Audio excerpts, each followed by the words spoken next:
비형 간염은 비형 간염 바이러스가 간내에 침투해서 간내에 만성으로 있는 경우, 근데 만성 비형 간염으로 진단을 하는 질병이죠. 근데 이 비형 간염 바이러스는 감염이 되고 6개월 내에 완전히 저절로 사라지면 그럼 급성 간염으로 이제 없어집니다. 근데 만성으로 남아 있는 경우 6개월 이상 이제 만성으로 지속이 되면 그 이후부터는 이 만성 비형 간염 바이러스가 간 세포를 손상을 시키면서 천천히 간경변이나 간암까지도 일으킬 수 있는 중증 질환으로 진행할 수 있는 질환이죠. 대개는 별다른 정상이 없어요. 이제 급성 비형 간염에 걸렸을 때, 특히 이제 성인기에 급성 비형 간염에 걸리면 뭐 황달이 생긴다거나 뭐 식욕부진 또는 복통 같은 것들이 나타날 수 있습니다. 그렇지만 이제 급성 비형 간염이 아니라 우리나라 같은 경우에는 이제 어릴 때 만성으로 이미 이제 수직 감염으로 어머니나 어머니로부터 이제 없는 경우가 많거든요. 예, 그렇게 되면 별다른 정상 없이 만성 간염으로 정착이 되게 되고, 그런 환자에 있어서는 별다른 정상이 없이 천천히 진행하는 양상을 보이게 돼서 이제 정상이 나타나는 경우는 두 가지입니다. 크게 하나는 만성 간염이 조용히 있다가 어느 날 심해졌을 때, 갑자기 악화 소견을 보였을 때 역시 심한 경우에는 황달까지 나타날 수 있고, 식욕부진이나 무슨 피곤함, 뭐 전체적인 체력의 감퇴 같은 것들이 나타나죠. 이제 그거 더 심해지면 이제 복수나 황달까지 동반을 하게 되고요. 그럼 또 한 가지 이제 시간이 많이 지나면서 30, 40대가 지나고 나면 이제 간이 오랫동안 비형 간염에 의해서 염증이 있다 보면 간경변이라고 그래서 굳어지는 현상이 나타날 수 있어요. 네, 그런 현상이 나타나게 되면 그때부터는 간경변에 의해서 간 기능이 떨어지면서 나타나는 현상들. 역시 뭐 일반적인 우리 피곤함이라고 얘기하는 그런 것이나 식욕부진 이런 것들이 나타날 수 있고, 이제 황달이나 복수 또는 이제 심한 경우에 이제 토열도 하시는 경우가 생기죠. 그래서 이 간 질환에 의해서 나타나는 정상은 거의 별로 정상이 없기 때문에 그 정기 검진을 하면서 계속 체크를 해 나가시는 게 중요해요. 모든 비형 간염을 치료하는 건 아닙니다. 비형 간염에 의해서 지금 현재 간의 세포가 영향을 많이 받고 있다고 판단될 때 그때만 치료를 하거든요.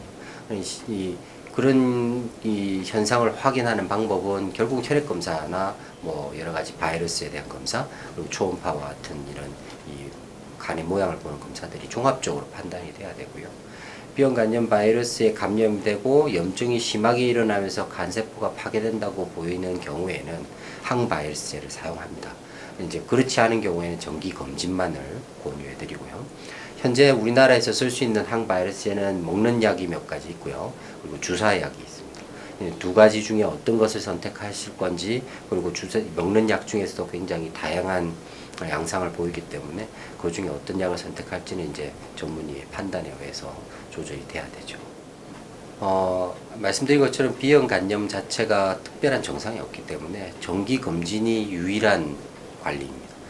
보균을 하고 있다고 우리가 표현을 하지 않고 대개 이제 보유자라고 표현을 하는데, 비형 간염을 가지고 있지만 크게 정상이 나타나지 않는 환자들은 한 6개월에 한 번 정도 간에 대한 기능 검사를 포함해서 간의 바이러스가 활성화가 되고 있는지를 확인하는 검사, 그리고 간 초음파와 같이 간에 변성이 나타나는지를 보는 검사를 권유를 하고 있고요.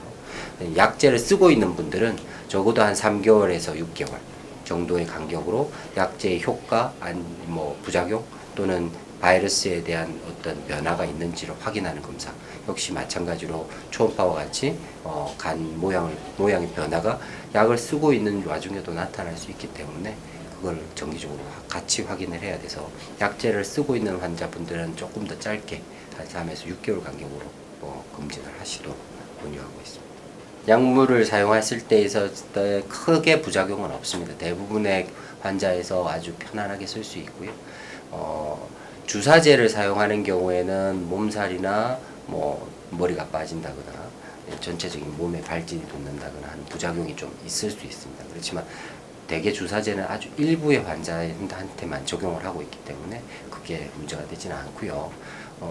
대부분의 치료를 받으시는 만성 비형 간염 환자들은 경구용 약제를 사용하고 있는데, 경구용 약제에는 아주 일반적인 부작용, 약제를 썼을 때 약간의 소화불량 또는 뭐 식욕부진, 뭐 또 전신쇠약감 이런 것들이 좀 나타나시는 분들이 가끔 있지만 그 이외에는 크게 부작용은 없고요. 아주 오래전에 사용했던 약 같은 경우에는 오랫동안 약을 쓰다 보면 약제 자체에 더 이상 듣지 않는 내성이란 현상이 생기는 경우가 있었습니다.